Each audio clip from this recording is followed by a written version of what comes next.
మీరు కూడా చాలా ఎనర్జెటిక్గా ఉన్నారండి. ఆ వాయిస్ మొత్తం అంతా సూపర్గా ఉంది. సో ఎలా ఉంది ట్రైలర్, ఎలా ఉంది మీకు? అంటే ఈసారి సరదాగా పండగకి గోల్ చేద్దాం, అందరం బాగా ఎంటర్టైన్ అవుదాం. అండ్ ఈ సంక్రాంతికి ఏంటంటే ఇది ఒకటే కాదు, అన్ని సినిమాలు ఎంటర్టైన్మెంట్ సినిమాలు. So full entertainment. ఈ సంక్రాంతి టోటల్గా ఎంటర్టైన్మెంట్ సంక్రాంతి అవుద్దని నా ప్రగాఢ నమ్మకం. So thank you so much. And ఇందాక క్వశ్చన్స్ వేశారు కదా అందరినీ మీరు. నేను ఎవరిని కాదు, ఒక్కరిని ఒకే ఒక క్వశ్చన్ వేస్తాను. మూర్తి గారు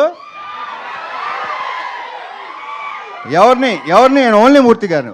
ఇందాక వేసిన క్వశ్చన్ వేసినప్పుడు మూర్తి గారు చాలా హై పిచ్లో చాలా తప్పది అన్నాడు ఆయన, చాలా గట్టిగా అన్నాడు ఆయన. ఒకటి చెప్పండి మూర్తి గారు, బీ ఆనెస్ట్. అడిగినా మీరు అడుగుతారు కదా నన్ను. ఓకే సరే, మిమ్మల్ని ఇబ్బంది పెట్టే క్వశ్చన్ అదే కాదు డెఫినెట్గా 100%. నేను అలా ఇబ్బంది పెట్టినాను ఎవరిని, నేను ఇబ్బంది పడినో ఎవరిని పెట్టను. మూర్తి గారు పెళ్లి తర్వాత అలా చేయడం తప్పు అన్నారు, తప్పే. ఇప్పుడు ఆనెస్ట్గా చెప్పండి, పెళ్ళికి ముందు మీ గర్ల్ ఫ్రెండ్స్ ఉన్నారు లేదా? పెళ్ళికి ముందు ఉన్నారు ఎంతమంది? ఆయన ఉండండి బాబు ఒక నిమిషం. సార్ ఇప్పుడు ఎక్కడ నేను రివైండ్ చేసుకుని లెక్క చెప్పాలి మీకు చెప్పండి. ఏంటిది? నేనేం నా స్వీట్ మెమరీస్ ఆటోగ్రాఫ్ లాగా ఇప్పుడు నేను మొత్తం లెక్క తీయాలి కదా. ఇప్పుడు నచ్చారు, సూపర్. మన ఇద్దరు పక్కన మాట్లాడుకుందాం తర్వాత. Okay thank you.